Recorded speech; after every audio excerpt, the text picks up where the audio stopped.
So what you're going to find in the handouts that I've given you is that when you want to visit, here's some thoughts. Think about things. When you want to have an interaction with me, try to think on the high side. Think about some possible songs or musics for coming to visit with me. What do I like to listen to? What are some possible songs? What kind of rhythm and mood would you want to go with? Think about getting together resources, props, before you come to see. What kind of props do you want? Visual, auditory, things I like to touch, maybe mess with, things that are okay for me to do that, things that smell good, and maybe things that might taste good and are tasty, but with my new sensation. You also want to consider the history related to my visit. Did we have a bad time the last time you came in?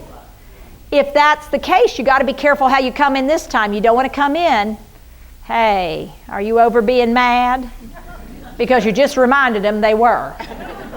What you want to do, though, is give them plenty of opportunity to tell you whether or not they remember the mad without replying to it. So here I am at her door.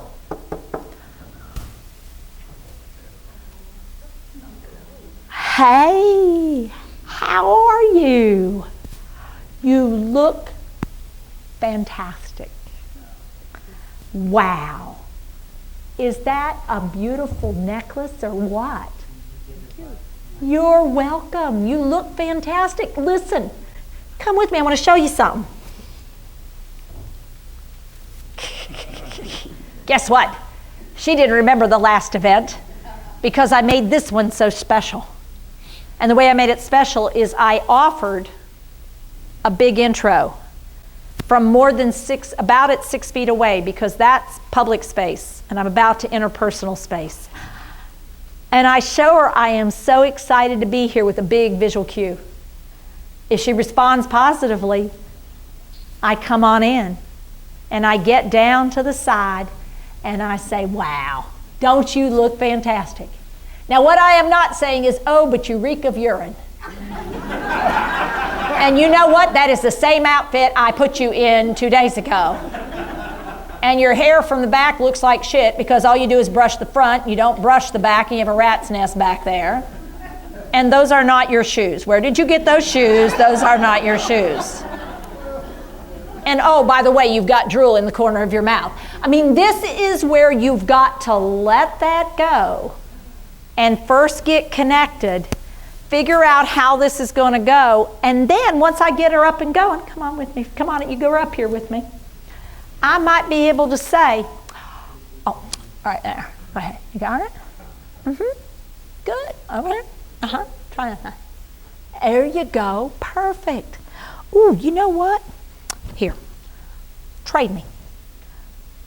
And I want you to notice where her hands are right now. She is standing in front of a large group and she's actually thinking, well, I don't know if I should take this off in front of a large group. But weren't you? For a moment, your brain was going, that was so nice. She doesn't want to be mean to me. I'm being so nice to her. She was literally considering, oh, well, what have I got on under here? I mean, she has an intact brain, and her brain was going, oh, well, let me think about it. Now, if she was impulsive, I better not give that cue unless we're in the bedroom. Because guess what's going to happen in the lobby of the facility? Hello, yes, wide open. Because who told her to do that? That would be me. I said, let's change your blouse, and she said, okay. I've had that happen. You have to learn when to give the cues. Because you're paying attention to things people may not. But you like me well enough, you'd change clothes, wouldn't you? Maybe. She was thinking about it, and if I stayed real nice, she probably would. Guess what? I got her out of the outfit she'd been in 3 days. But not like you do it. Not in that way that says she's less and she's stupid and she doesn't realize she's been in it 3 days. I can even get her to do her hair. Woo-wee. Oh, you know what? Here you go. Do this. Perfect. Notice that my mouth doesn't run at an alarming rate. But what does work really hard are my visual cues. Notice I'm very sensitive about staying at arm's length when I'm asking her to do things. Not getting in here, no, let me get it for you. Let me get it for you. No, hold still, Mama. Okay, thanks. All right, so when you're going to visit, this is what I'm saying. You need to get things ready. You need to think through your options, what you're going to do. Keep it simple. Keep it simple. And remember what else? Breathe. Breathe before you get there. And then you're visiting. It's about the process, not the product. Quit worrying and so much about what outcome you get. It's just about the time you're there, in that moment. In that moment. And it's about quality time, not length of time. And it's about moments of joy, not a whole visit of joy. That's the hard part. You don't get a whole visit of joy. You may get moments of joy. The connection is in your handout. You'll see that. You'll do all this stuff. And there's lots of good information. I've tried to give you lots of specific information about how to make this better. I will also tell you when you're having trouble, what are some things that you might want to do. When the person is saying, I want to go home, I've got to find mama. You're looking for your mama. Yeah, she always has been a woman you could count on. She was a little bossy though, huh? Well, just a little. Yeah, but you love her. Yeah. It's okay. That'll work. What you don't want to do, how this disease progresses. And I've tried to give you some hints. But what I talk about is what's good, not what's bad. The positive. Looking at gems. What's unique, what's precious about individuals. Are they diamonds, emeralds, ambers, rubies, or pearls? All of them have value, but all are unique. So I tried to give you a little hint on where your person might be. And depending on where they are, it will help guide what you choose to do, what you need to do, what are going to be common issues. And finally, then, some tips with the person with dementia. If you have dementia, these are things you need to do. Because you know what? People with dementia are living life.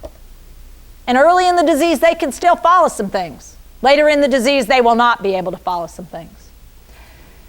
Then, for the care partner, I've given you some tips. And finally, for people who are visiting who are not care partners. These are people who you just run across, want to come by and visit your mom. Give them this information. And let them know if they're not willing to do this, don't come by. Because I don't need trouble. I need support. Mama needs to feel, so you cannot come into my house and say, how is she doing? I hear that she's had some issues lately. Are you doing, oh look, you're doing so fine, aren't you, sweetheart? How are you doing? I'm doing fine. Has she gotten violent yet? Not yet. But she might be. But she might, and I would tell her that I'm the first person she should take out. Because this is where it's a real problem for everybody concerned, okay? So these are tips for people who want to come and spend time with the person you care about. Share it with them. If they aren't willing to do this, tell them thank you, but don't come. Because what you don't want is more trouble. What you want is a break. And you're not going to get a break if the person comes in, stirs them up, walks away, and leaves you in the mess. Because it makes people angry when you talk about them right in front of them like they're not sitting there. Huh. All right. So the point of this morning was realizing you have the power to make a difference. But the point of this morning was also realizing you're human and you're going to need support, knowledge, and time out to get this done. Don't try to do this alone. I've been there and I've done that. And I'm here to tell you it's a really bad idea. Not only for the moment, but also for the future. Because when you do too much too long all by yourself, what happens to your stress level? Yeah, we don't need another person with dementia. We got plenty coming. Plenty. Okay? And think about how you can be the family that pulls together, not falls apart. And that means you may have a new family definition. May not be blood, may be community. Because you may need to look for a family support system that works for you. And it may not be that it can be the people that you were born with. It may need to be the people you live with. Because the people that you were born with aren't ready for this. They aren't good at dealing with this. They're not where you are. And if that's the case, figure out what you need and get what you need so you can be there for the person with dementia. All right? Now what we're going to do is we're going to pause. We're going to stop. You guys are going to take a deep breath and blow out.